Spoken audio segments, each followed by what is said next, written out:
Face the facts, then act on them.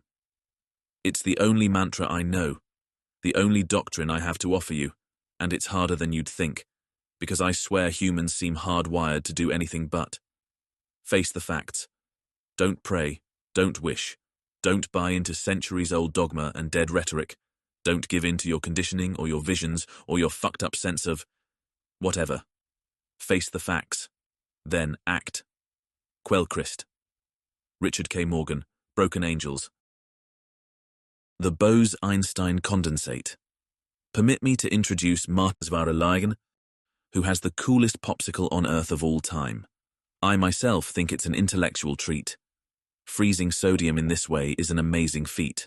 First atoms are heated to isolate for this brew of Bose-Einstein condensate. Gas scorched to south of 700 degrees on the non-PC Fahrenheit scale, if you please. Then they laser them into nigh kingdom come to slow them way down till they're thoroughly numb. They herd them, corral them, and line them up in a minute magnetic millikelvin coffee cup. They must drive the temperature down really low, so, with extreme radiation, they begin to blow. They cause nearly every bit of heat to flee, down to a couple hundred billionths of a degree. That's in Kelvin scale terms this time around, a fact that should really serve to astound. Atoms take 30 seconds to move just an inch, meaning a motivated snail could win in a cinch. The embattled atoms coalesce, getting flatter like rare molten neutron-cored starry matter, compressed under pressure to the mind-boggling tune of 10 billion tons weight for every single teaspoon. Insight for these things enormous and hot are revealed in this obscure tiny frozen dot. In these types of profound stillness listenings, we hear nature's most subtle poetic whisperings. Thus spoke Zarathustra. Prologue, by Friedrich Nietzsche. When Zarathustra was 30 years old, he left his home and the lake of his home and went into the mountains. There he enjoyed his spirit and solitude, and for 10 years did not weary of it. But at last his heart changed, and rising one morning with the rosy dawn, he went before the sun, and spake thus unto it.